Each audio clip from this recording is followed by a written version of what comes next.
윤석열은 끝났습니다. 반란죄로 사면 없는 종신형을 선고받을 것이고 해외로 망명하기 전에 체포해야 합니다. 민주당은 오늘 국회에서 긴급 의원총회를 연 뒤 결의문을 발표했습니다. 민주당은 결의문에서 윤 대통령의 비상계엄 선포는 명백한 헌법 위반이라며 비상계엄 선포에 필요한 어떤 요건도 지키지 않았다고 지적했습니다. 이어 비상계엄 선포 자체가 원천 무효이자 중대한 헌법 위반이라며 이는 엄중한 내란 행위이자 완벽한 탄핵 사유라고 주장했습니다. 민주당은 윤 대통령이 즉각 퇴진하지 않으면 국민의 뜻을 받들어 즉시 탄핵 절차에 돌입할 것이라고 경고했습니다. 그러면서 대한민국 민주주의와 헌정 질서를 지키기 위해 온 국민과 함께 끝까지 싸울 것이라고 덧붙였습니다. 민주당은 이날 오후 12시 국회에서 비상시국대회를 열고 하야를 촉구할 예정입니다. 네, 윤석열은 절대 처벌을 피해가지 못할 것입니다. 일단 오늘 중앙일보의 메인 사설의 경우 이렇게 평가했습니다. 정치권에서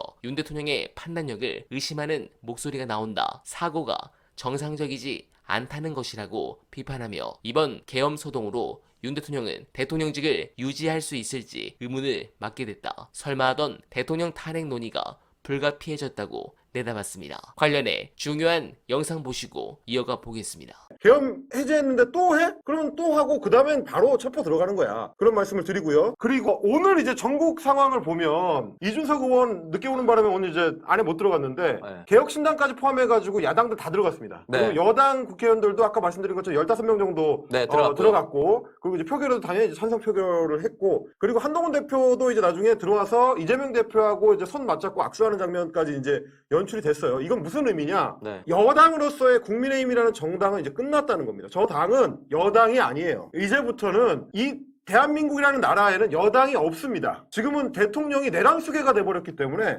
거기에 찬동해서 움직일 국회의원들은 거의 없을 테지만 그럼에도 불구하고 아마 내일부터 이제 본격적으로 민주당을 비롯해서 야당이 탄핵 추진을 할 때 한동훈이나 이제 국민의힘 쪽에서는 타이밍을 볼 거야. 어차피 표결 올라가면 무조건 통과됩니다. 제가 봤을 때 거의 압도적인 표결로 몇 명 또라이들 빼고는 그냥 통과가 될 건데 네. 그러면 소위 이제 한국 보수정당 입장에서는 최대한 자기네가 차기를 노려볼 수 있을 것 같은 타이밍을 보려고 할 텐데요. 그거에 대해서 과연 이제 국민들이 용납할지는 모르겠지만 그런 정도로 그러니까 결국 탄핵 수순을 밟게 되겠지만 그게 어느 타이밍일지 내일 아침일지 뭐 3일 뒤일지 일주일 뒤일지 한 달 뒤일지는 모르겠습니다만 절차상으로는 그렇게 될 거고 육공화국이라는 게 술주정뱅이의 마지막 주사로 끝나는 것 같다라는 느낌을 매우 강하게 받는 밤입니다. 이게 아마 육공화국의 종언을 고하는 밤인 것 같은데 네, 공감합니다. 윤석열의 계엄 작전이 급작스럽고 엉성했던 이유는 정보가 새어나갈 것을